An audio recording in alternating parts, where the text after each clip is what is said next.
An entire family drove into the wilderness and never came back. They didn't take their money. They didn't take their phones. They didn't take their beloved dog. And to this day, no one knows why they left everything behind or what truly happened to them.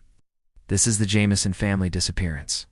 In 2009, Bobby Jamison, his wife Sherilyn, and their 6-year-old daughter Madison lived in a quiet corner of Oklahoma. To anyone looking in, they seemed like an ordinary family, just trying to build a life. But behind the scenes, something was wrong. Those close to them would later describe a growing sense of tension. Friends and family started noticing strange behavior, an unsettling paranoia that seemed to creep into their daily lives. Bobby reportedly told his pastor he was seeing spirits in their home. Sherilyn was convinced they were being watched. There was a feeling that the ground beneath their feet was shifting, that something was unraveling. Still, no one could have predicted that they were about to vanish from the face of the earth. In early October 2009, the Jamisons loaded up their pickup truck and drove toward the Sans Bois Mountains, a remote, rugged area near the Oklahoma-Arkansas border. They told family they were thinking about buying a plot of land out there, a 40-acre parcel to escape to. They packed for a short trip, a simple scouting mission. Then they were gone. The days turned into a week, and worried family members reported them missing. On October 17th, hunters stumbled upon their truck, abandoned on a lonely dirt road deep in the woods. Inside were their wallets, their phones, and their IDs. On the front seat was a bag containing over $32,000 in cash, and huddled inside the locked truck, nearly dead from starvation but still alive, was their small dog, Maisie. The family, however, was nowhere to be found. The abandoned truck immediately presented a disturbing puzzle for investigators. There were no signs of a struggle. No broken windows, no forced entry, no blood. The truck was simply parked, locked from the outside, with all of their most valuable possessions left behind. It was as if they had gotten out for a short walk and planned to come right back. But who would leave everything they owned in the middle of nowhere? Why abandon a vehicle, their only way out of the dense wilderness? And why would they leave thousands of dollars in cash, their connection to the outside world, and most chillingly, their 6-year-old daughter's beloved pet to fend for itself? The scene didn't make sense. It wasn't a robbery. It didn't look like a carjacking. The questions piled up, and that first haunting image of the abandoned truck would baffle law enforcement for years. In the wake of their disappearance, as the story gained national attention, a piece of home video footage surfaced that only deepened the mystery.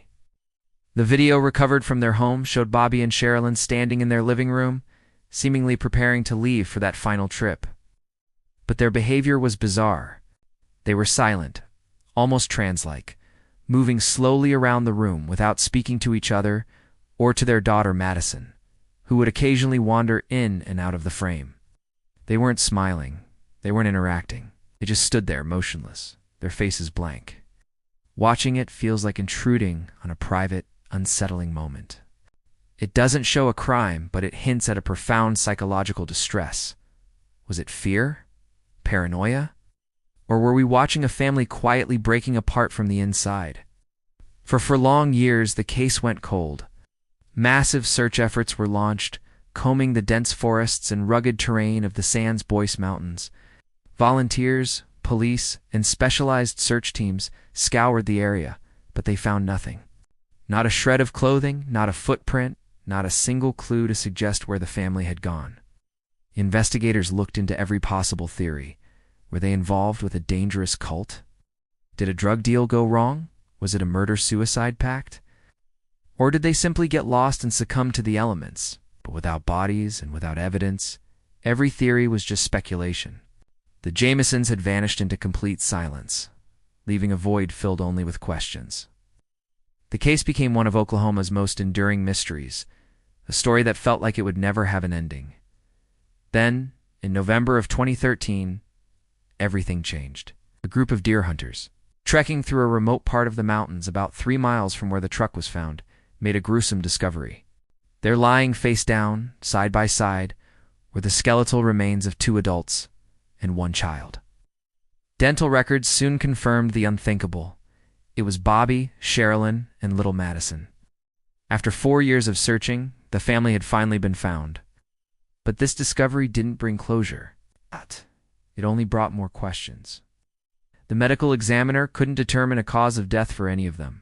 There were no obvious signs of trauma, no bullet holes, no broken bones, to suggest a violent struggle. The mystery of what happened to them didn't get solved. It just got deeper. This is why the Jamison case continues to haunt and disturb people to this day. There is no neat and tidy conclusion. It's a story without an ending. Was it a mental health crisis that spiraled out of control, leading them to wander into the wilderness unprepared? Was it an accident, a family lost and disoriented in an unforgiving landscape? Or was it something far more sinister, an encounter with someone who meant them harm, leaving no trace behind? Every theory has holes. Nothing can be proven. An entire family walked away from their life together, and whatever happened in those final moments, whatever secrets the woods hold, remain unknown. And that uncertainty, that open-ended void where an answer should be, is precisely what makes their story so terrifying. They left behind everything that should have kept them safe. Money, phones, a vehicle, a way back. And sometimes the most terrifying part of a true story isn't what we know. It's what we never will.